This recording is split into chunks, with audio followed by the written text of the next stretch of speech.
12 मार्च 1993 को मुंबई में एक के बाद एक 12 सीरियल ब्लास्ट होते हैं। इन हमलों में 257 लोग मारे जाते हैं और 700 से भी ज़्यादा लोग जख्मी हो जाते हैं।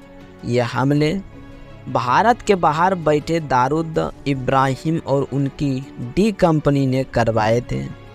हमले के बाद उस वक्त राष्ट्रीय के सीएम का जो स्टेटमेंट आता है कि मुंबई में 12 नहीं 13 नहीं जगह पर ब्लास्ट हुए थे। कुछ साल के बाद यही नेता अपनी किताब में खुलासा करते हैं कि इन्होंने जानबूझकर ये झूठ बोला था ताकि यह लगे कि इन धमाकों में सिर्फ हिंदुओं को टारगेट नहीं किया गया है। रो के फॉर्मर ऑफिसर एन सूद ने अपने इंटरव्यू में बताया था कि उस मुख्यमंत्री ने उस वक्त हमने जो किया था यह तो उस चीज़ को लेकर जो झूठ इसलिए बोला था क्योंकि वो दाऊद इब्राहिम का काफ़ी करीबी दोस्त था। बाद में मुख्यमंत्री ने अपनी एक पार्टी बना ली और उस वक्त उनकी पार्टी के बहुत सारे नेता दाऊद के गुड़ों से मिले हुए थे और इन लोगों की सह पर दाऊद सारे क्राइम करता था। ऐसे इन्होंने बोला कि अब एक दूसरी कहानी और सुनिए, जो कि 2005 में जावेद मियां दाद के बेटे जुनैद मियां दाद की शादी दाऊद इब्राहिम की बेटी से दुबई के ग्रेड और हयात होटल में होने वाली थी। अब इंडियन एजेंसी को लगता था कि उस वक्त की ये बहुत सही मौका है, लेकिन कि दाऊद को पकड़वाने का तब एजेंसी ने उसके बारे में उस वक्त की यूपीएससी सरकार ने परमिशन मांगी तो गवर्नमेंट ने अपने हाथ खड़े कर दिए, कहा कि ना, आप लोगों को जो करना है करिए, हमें शामिल मत करिए। इसके बाद एजेंसी ने सोचा कि चलो ये काम छोटा राजन से करवाते हैं, जो एक टाइम में दाऊद के बड़े क्लोज था और यही वो टाइम था जो कि जनवरी 2005 में आज के एनएसआईबी में चीफ ने अपने पद से ट्राई किया गया था।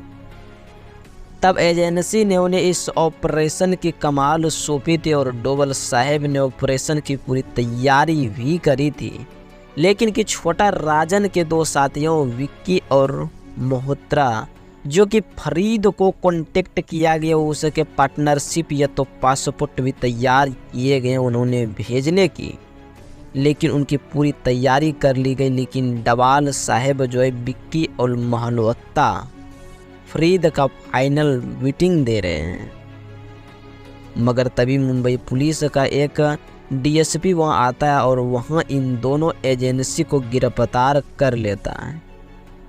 अब डोभाल साहब इस गिरफ्तारी के खिलाफ पेटेंट भी करते हैं, कुछ लिखाते भी हैं, मगर वो डीसीपी जो है उनकी नहीं सुनता और जो वो दोनों को गिरफ्तार कर लेता है। उसके चलते इतना बड़ा ऑपरेशन के बीच में जो कि डिस्टर्ब हो जाता है। इस पूरी घटना का जिक्र करते हुए तो रोकर जो कि फॉर्मर ऑफिसर उनके सुद ने कुछ वक्त पहले एक चैनल को इंटरव्यू भी दिया था।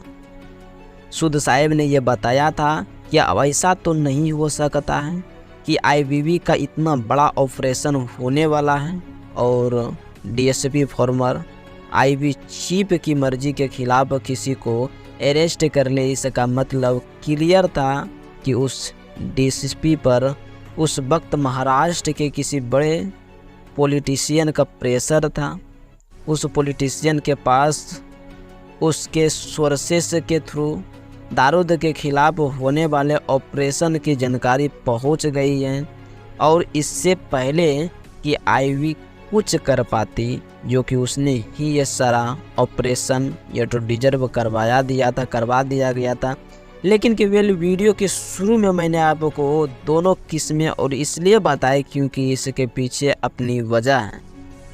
आज जो लोग लॉयर्स को हिंदू बताकर या तो उसके नाम की छाती कूट रहे हैं, नहीं लोगों से यह पूछना चाहता हूँ कि जब दाऊद इब्राहिम जैसे लोग और महजब नाम पर पूरे हिंदुस्तान को बर्बाद बात करने में लगे थे, तब क्या किसी को उसका धर्म नज़र नहीं आया?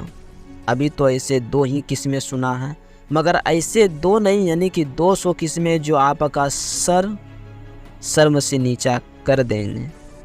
और दारूद ही नहीं, अतीक अहमद से लेकर मुख्तार अंसारी, शहाबुद्दीन तक ऐसे विषयों मुखिया जो हैं जिनके किसी क्राइम पर भी इस दोगली जमात भी कभी जुबान नहीं खुली है। मगर इससे पहले कि मैं उन किस्मों पर जाऊं जो कि सोच रहा हूं कि आपको थोड़ा प्रॉफिट करावें, लेकिन आपको एक फ्रेश प्लेटफॉर्म के बारे में बताना चाहता हूं जहां पर आप चाहो तो अपने फ़ोन और टाइम को यूज करके पैसे इन्वेस्ट कर सकते हो।